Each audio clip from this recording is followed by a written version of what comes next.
Okey, sekarang kita dah masuk dekat subtopik terakhir dalam topik tekanan iaitu prinsip Bernoulli. So, kita pertama sekali macam biasalah kita tengok definisi dia dulu. So, Bernoulli kata apa?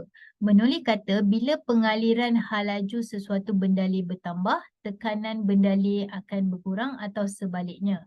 Okey, maksudnya kalau V bertambah, hal laju bertambah, tekanan berkurang. Kalau hal laju berkurang, tekanan bertambahlah sebab sebaliknya. Okey, sekarang ni cikgu tunjuk ini adalah dua belon yang ringan lah, digantung pada tali. Katakanlah korang tiup dekat sini. Maksudnya kita tiup dia dekat sini, apa jadi pada belon? Okey, mungkin dalam kepala kita, kita akan bayangkan, oh belon ni akan ke tepi lah kan sebab kita tiup dia dekat tengah. Okey, so kita tengok sebenarnya apa yang betul-betul terjadi. Okey, apa yang terjadi adalah kat sini, okey ni belon kan. Korang ni tiup dekat tengah-tengah ni. So, kita tiup, tengok. Nampak? Dia merapat ke tengah. Okey, dalam kepala kita bayangkan dia akan ke tepi sebab kena tiup kan. Tapi dia akan ke tengah. Kenapa dia ke tengah? Kembali kepada cerita Bernoulli tadi. Okey, first sekali adalah katakanlah, ni cikgu bagi nombor random tau. Bukan nombor sebenar, cikgu bagi random je. Katakanlah kat sini tekanan dia 10 Pascal. Tekanan udara maksud cikgu. Dalam kes ni udara lah. So, kat sini pun 10 Pascal, kat sini pun 10 Pascal. So, bila kita tiup, maksudnya laju bertambah, laju udara tu bertambah. Jadi, tekanan udara akan kurang. So, dekat sini, tempat yang kita tiup tu adalah di tengah ni. Jadi, dia laju. Bila laju, dia dah tak 10 lah sebab tekanan dia dah berkurang. Katakanlah tekanan dia tinggal 5 Pascal. Okey, so tengok. Dekat tepi tekanan tinggi. Dekat sini pun tekanan tinggi. Dekat tengah-tengah tekanan rendah. So, untuk balancekan, dia akan tolak daripada tekanan tinggi ke arah tekanan yang lebih rendah. Sebab itulah dia ke tengah. Okey, jadi itu yang Bernoulli nak cuba sampaikan. So, dalam Bernoulli, dia ada banyak orang kata situasi-situasi di mana, oh ini mesti Bernoulli. Ini adalah Bernoulli. Jadi, kita kena tahu nak explain. Tapi penerangan dia ini sahajalah. Okey, kita kena ingat dia punya definisi. Bila hal laju bertambah, tekanan berkurang. Okey, contoh dia adalah dalam tube Venturi. Okey, dalam tube Venturi, kalau korang tengok, ini sebenarnya cikgu dapat video daripada buku teks. So, korang jangan lupalah. Kan ada banyak QR code kat buku teks tu sangat function. Okey, sebenarnya dia ada banyak resource yang korang boleh guna untuk study fizik lah. Okey, tapi point dia adalah ini nama dia tube Venturi. So, tube Venturi ni rupa dia gini. Okey, rupa gini ni maksudnya dekat tengah-tengah ni saiz dia kecil, dekat kiri kanan dia saiz dia besar. So, cuba kita tengok. Okey, dia rapat sikit. Kita zoom in, kita tengok dia punya saiz. Okey, kita boleh nampak bahawa dekat tengah-tengah dia tu kecil. Okey, so dalam ni ada air. Mula-mula level dia sama, tapi sekarang bila kita buka pipe, kita tengok level air turun. Logiklah turun. Tapi cuba tengok turun dia tak sama. Okey, dia punya turun tak sama. So, kenapa turun dia tidak sama? Kalau kita tengok dekat sini, yang di tengah-tengah dia akan turun paling bawah. Okey, yang first tadi paling tinggi keadaan dia dan yang ni tengah-tengah tu. Okey, jadi kenapa? So, berdasarkan prinsip Bernoulli, berdasarkan prinsip Bernoulli, pertama sekali, air paling laju dekat tiub 2. Okey, air paling laju dekat tiub 2, so tekanan paling rendah. Kenapa paling laju? Sebab bayangkan korang nak siram pokok bunga, okey, pipe air kan, pipe air yang korang guna untuk siram pokok bunga, korang dah buka maksimum dah, paling laju dah ni. Okey, tapi nak bagi lagi laju, korang buat apa? Okey, kita picit kan, kita picit dia. So, kita picit apa pipe tu jadi kecil. So, bila dia kecil, dia laju. Itulah sebabnya nampak kat sini, dia paling kecil, jadi dia lah paling laju. So, bila paling laju, tekanan dia paling rendah. So, tekanan air paling rendah. Okey, sekarang kita tengah cakap pasal air. Jadi, hal laju air paling laju, jadi tekanan air paling rendah. So, tekanan air paling rendah, ingat tekanan maksudnya air tu ditolak lah kan. Maksudnya dalam kes ni, kalau tekanan dia paling rendah, maksudnya dia tak boleh nak tolak ke atas. Sebab itulah air tu stay je. Okey, kalau nak senang bayangkan tekanan tu tekan. Jadi air tu dia tekan daripada bawah ke atas. Tapi sebab air kat bawah, jadi bila dia tekan, dia tolak ke atas kan. Tapi tekanan dia rendah, jadi dia tak mampu nak tolak jauh. Sebab itulah stay kat situ je. Okey, tapi air paling perlahan adalah dekat tiub 1. Okey, kalau tengok 1 dengan 3 saiz dia sama je. Mungkin korang rasa macam kenapa pula 1 paling perlahan? Reason 1 paling perlahan adalah sebab nombor 3 dia betul-betul selepas nombor 2. Maksudnya 2 tadi kan laju. Takkanlah masuk 3 terus dia slow. Okey, dia akan slow nanti, tapi dia mesti masih lagi laju. Jadi, nombor satu yang betul-betul paling slow. So, bila dia paling slow, air mengalir paling perlahan, jadi tekanan air dekat situ paling tinggi. Jadi ingat, tekanan maksudnya tekan.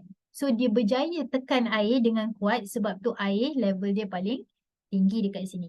Alright, so itu adalah cara kita nak gunakan prinsip Bernoulli untuk terangkan tube Venturi. Okey, sekarang kita tengok yang seterusnya. Okey, yang seterusnya adalah sayap kapal terbang.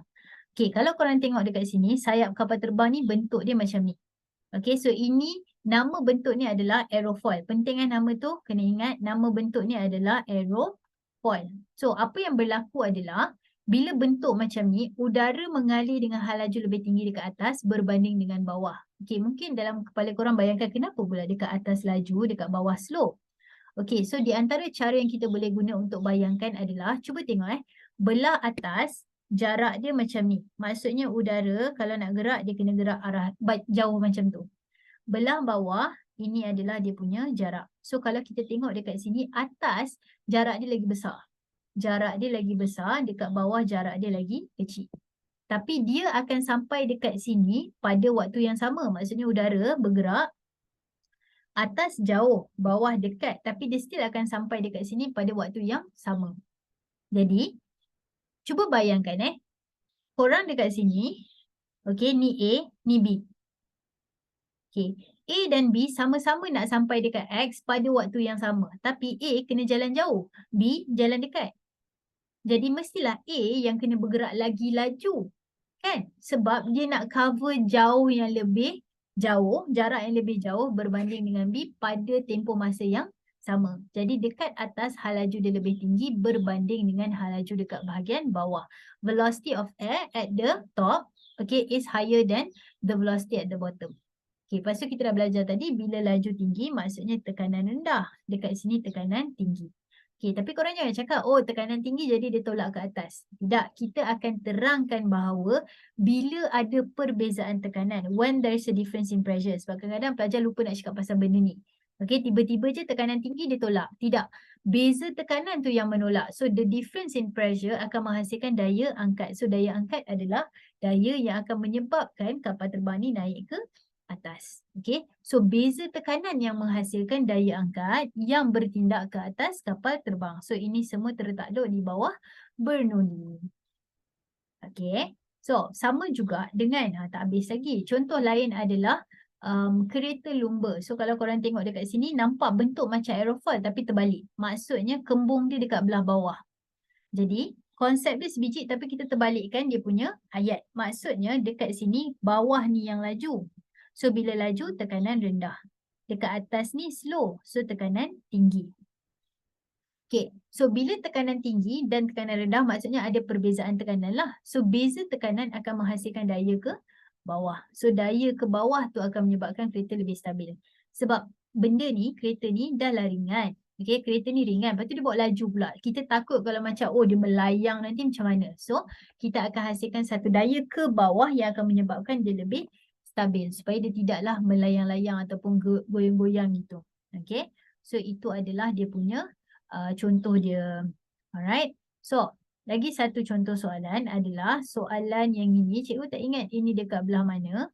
Maksudnya cikgu tak ingat dia punya source of the question. Tapi idenya adalah dekat train. Okay, dekat train kita ada satu garisan yang dia kata stand behind the yellow line tu kan. So kenapa kita kena stand behind yellow line? Okay, nampak tak? Dia punya contoh besar dan meluas sangat. Okay, contoh dia fenomena yang melibatkan prinsip Bernoulli sangat meluas.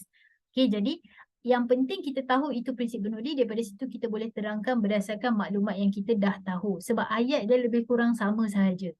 Okay, kita tengok contoh kat sini. First sekali, bila kereta api tu bergerak. Okay, bila kereta api tu bergerak dengan laju, udara dekat sini tinggi kelajuan dia. Hal laju udara adalah tinggi. So, bila hal laju udara tinggi, tekanan dia adalah rendah. Okay, tapi kat belakang orang ni mana ada udara bergerak ke apa. So, hal laju dia rendah je lah. Tapi tekanan dia adalah tinggi. So nampak satu tekanan tinggi, satu tekanan rendah. Beza tekanan. Nampak ayat dia sama je. Kita cakap pasal laju, kita cakap pasal tekanan.